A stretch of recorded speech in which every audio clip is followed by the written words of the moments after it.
उद्या 19 तारखेला त्या ठिकाणी आमचे राष्ट्रवादी काँग्रेस पक्षाचे राष्ट्रीय अध्यक्ष आदरणीय नेते उपमुख्यमंत्री अजितदादा पवार साहेब या मिरज शहराला येत आहेत.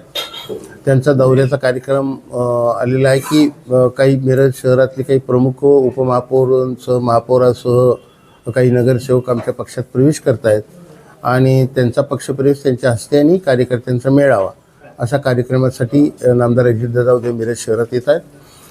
ते दुपारी 4 वाजता पोहोचत आहेत. टाकळी रोडवरील आपल्या शाही दरबार तिथं हा मेळावा आणि पक्षप्रवेशाचा कार्यक्रम होईल.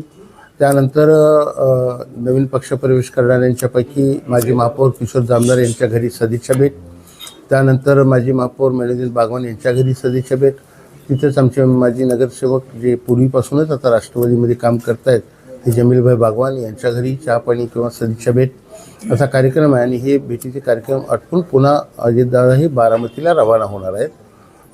अगदी वेळेवर कार्यक्रम सुरू होईल आणि वेळेत सगळे कार्यक्रम संपून पुन्हा संध्याकाळी पुन्हा बारामतीलाही त्यांना कार्यक्रमांना काही उपस्थित राहायचं आहे. त्यामुळं उद्याचा हा कार्यक्रम नामदार अजितदादांचा जो माझा प्राप्त झालेला आहे तो असा आहे. त्यानुसार उद्याचे कार्यक्रम सर्व व्यवस्थितपणानं पार पाडले. कोणत्या पक्षातून ही लोक येणार आहेत अशी काय थोडी माहिती?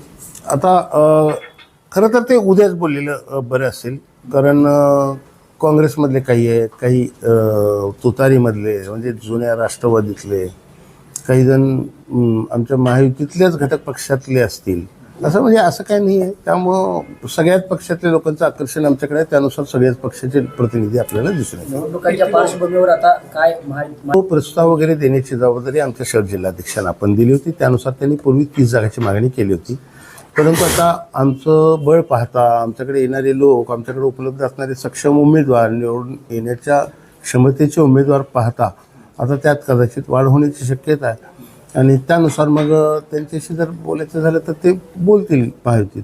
बोलताना म्हणला की महापौर, पण आज जी परिस्थिती पाहता त्यानुसार राष्ट्रवादी काँग्रेस पक्ष हा 1 नंबरचा पक्ष असेल आणि त्यामुळं जो 1 नंबरचा पक्ष असतो तो महापौर पदाचा दावेदार असतो. हे नैसर्गिक आहे आणि त्या निसर्ग नियमाने मी सांगतोय की आमचा पक्ष उद्याच्या महापौर पदाचा दावेदार आहे. तरी सुद्धा मगाशी आपण म्हटलं अपेक्षित जागा जर नाही झाल्या तर माहिती सोबत राहणार किंवा नाही, हा तो पुढचा प्रश्न आहे. पण नाही एक सांगतोय का, आमची तयारी आपण पाहता की आम्हाला जर युती नाही झाली तर सोबळावर लढायला कोणती अडचण नाही आहे. पण प्रायोरिटी युतीला असणार आहे.